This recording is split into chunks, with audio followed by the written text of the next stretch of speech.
All new, brand new pro wrestling show. Man, we have the Raw Ring Report where the Shield is there kinks in the side of the Shield about to crumble? Plus, on the SmackDown report, Samoa Joe goes too far, and I mean too far, as to literally on AJ Styles' family. In the Impact report, domination sets in as champion Austin Aries continues his streak as he over dominates. All this and more when the Pro Wrestling Show starts right now.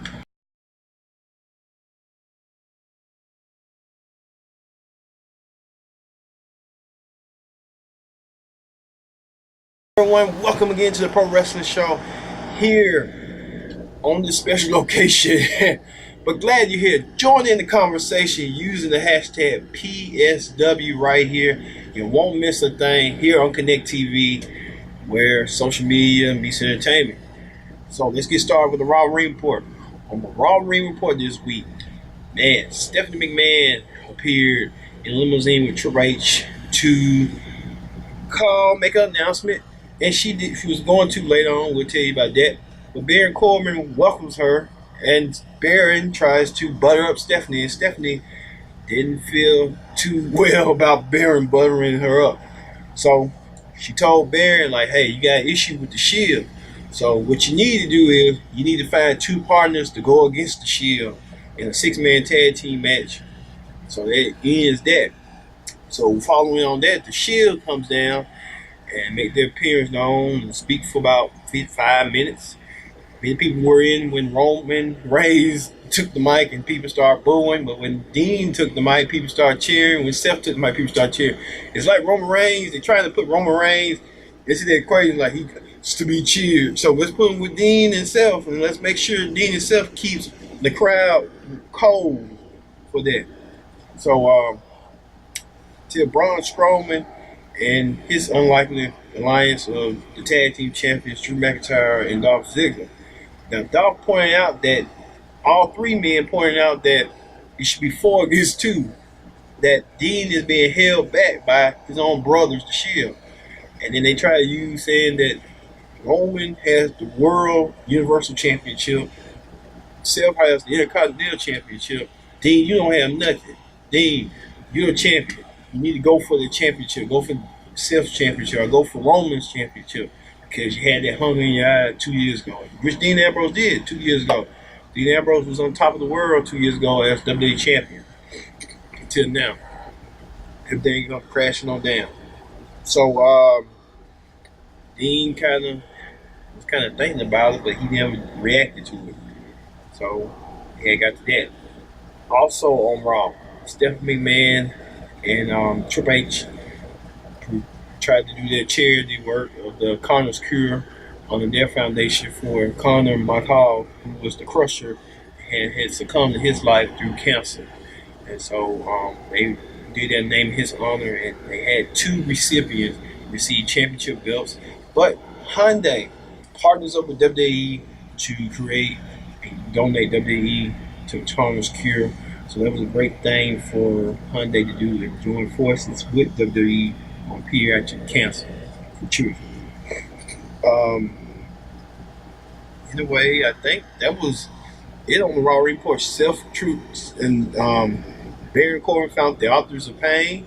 Authors of Pain didn't win the match, but they put on an impressive showing.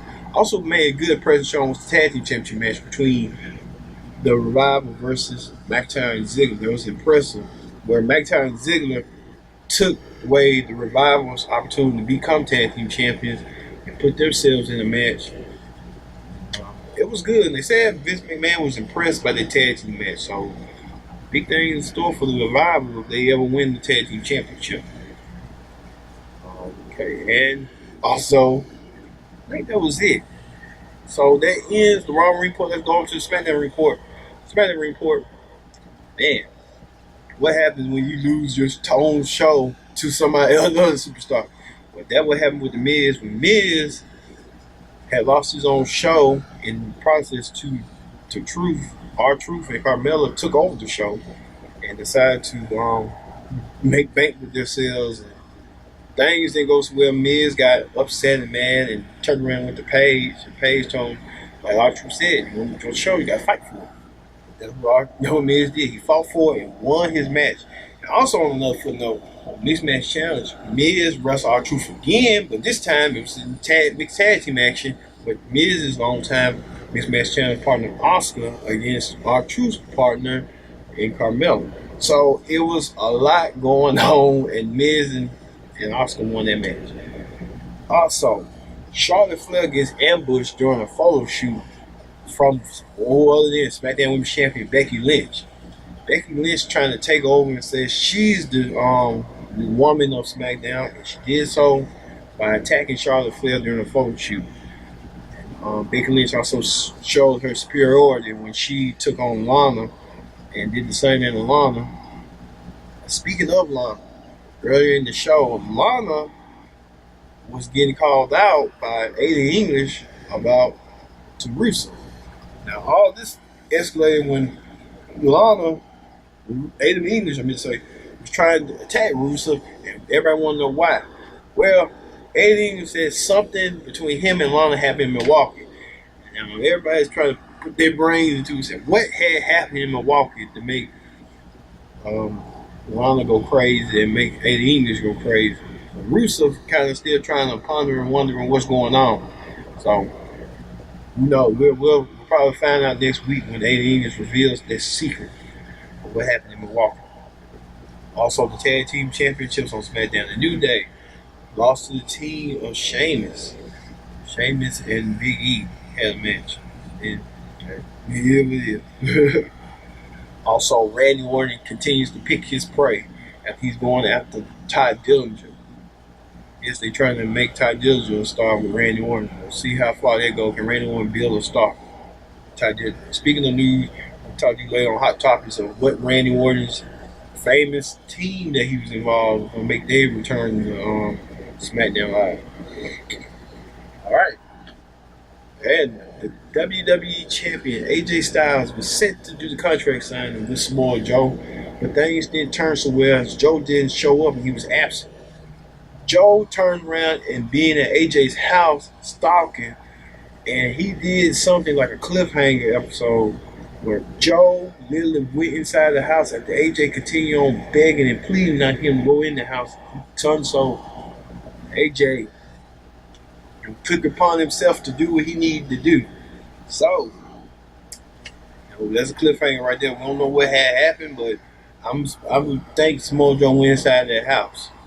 Did something in the business. All right. That does for the SmackDown Report. When we return, we're going to have hot topics and more. Stay tuned. This is a Pro Wrestling Show.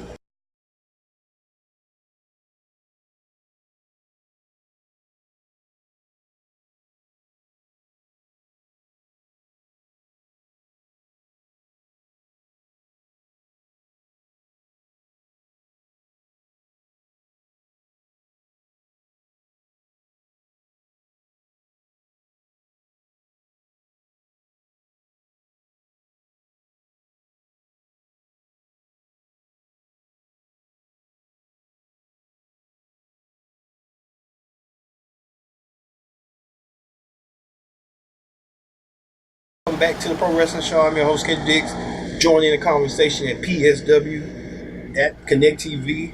Let's get started with Hot Topics.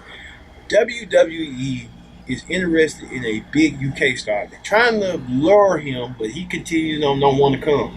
And the man's name is Walter. After Walter said he doesn't want to be traveling to America and wrestle NXT because of his mass size and his look and his, he looks like Lost Son in a way, but bigger.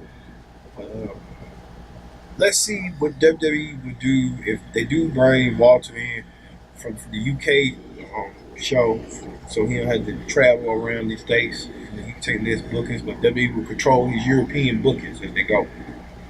Also, Nick Aldis appeared on the Taz show, and he talked about his time in TNA, his tenure as the NWA World Champion, and what he looks forward to his rematch against Cody Rhodes for the upcoming NWA 70 show. Take a look.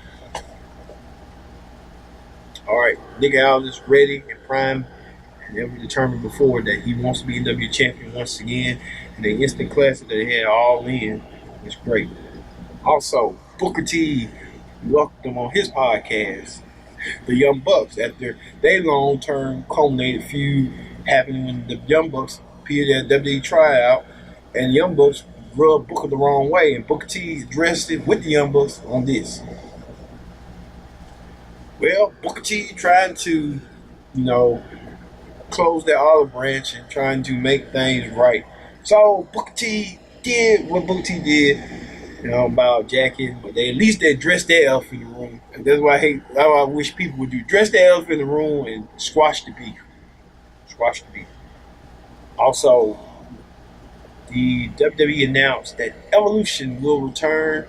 The members of Batista, Ric Flair, Randy Orton, Triple H will return to SmackDown 1000 to make an appearance. Now, Randy Orton already a superstar on SmackDown. Triple H constantly wrestles on Raw, but the man appears on Raw. The point is, and people are saying, why is Evolution appearing on SmackDown when they was dominating on Raw, winning all the championships on Raw? They never appeared on SmackDown. And some people are saying it's just, a ticket thing, just the interest. It's like gaining interest because everybody had something to do on SmackDown. Batista was a long-term champion on SmackDown. Ric Flair appeared on SmackDown. Triple H appeared on SmackDown as champion. Randy Orton has too. So I guess they're just saying, hey, we need ticket sales aren't doing so well. Let's boost it up with Evolution. Our hometown's on Batista. So it what it is. Also next week, don't forget that the Hot Topics will have called Predict the Outcome, where we will predict Super Showdown for the Pro Wrestling Show. So don't miss out on that card, who I'm thinking going to win, who I'm thinking going to lose, what the result going to be, and stuff like that. All right, that does it for the Hot Topics. And move on to the Impact Ring Report. On the Impact Ring Report this week, man on man, Tessa Blanchard, the Knockouts champion, went against Mexican's own champion, Fale, and she won. But the most appealing thing was Ty Valkyrie appeared on the screen and said she wants to challenge Tessa for the Knockouts title because Tessa and her haven't met one-on-one. And I figured, like, hey, Tyler Valkyrie could do it because her husband will be in the World Championship match against Austin Aries. It's John Morrison. So who knows what can happen? There's a lot going on in Impact. A lot of people still talk about that Impact meeting with WWE and saying WWE summoned the meeting and asked Impact to come for partnership or something like that, or some form of like squashing some beef. So what that call for, when that entails too. All right, we'll have that shortly, moment down the road when we can get the information. Also, LAX and the OGs still battling each other, but they took it personal where King got Conan Old Man and started burning it, saying this is all your memories, this is your legacy, and this is what I'm gonna do to you at Impact. So we'll see about Glory where this all leads to. So we're gonna have two back to back. Damn, we're gonna have a lot of predict the outcome for the month of October. I tell you that. For WWE, for Impact, and then the NWA 70. Damn. It's gonna be a lot of shows within 3 weeks, so I'll tell you that. You want to see predict the outcome. And then Austin Aries, his newly found team of Kevin Cross and Moose went against Ed Edwards and Johnny Impact, and they won their match dominantly. So, hey, Austin Aries is the champion, and as the manager, he's the dominating force of his group, and he's naming a group real quick. And speaking of that, Scarlett Bordeaux is trying to enlist anybody she wants to manage. So whoever Scarlett Bordeaux enlists, hey, she's trying her best to enlist them as she can manage them and take them to the top. So probably take them to the top of the Impact World title. And finally, the Ohio versus everything. One of the members, Jake Chris, went against Impact ex-champion Brian Cage. Good, decent matchup, but Brian Cage picks up the win. Like OVE wants revenge and retribution. And do so with Pentagon and Phoenix for the at Bound for Glory in New York City. So a lot going on, Impact Wrestling. So hey, it is what it is. But that does it for Impact Report. That does it for the Pro Wrestling Show. I have been Kennedy saying so long, and we'll see you next time here on PSW.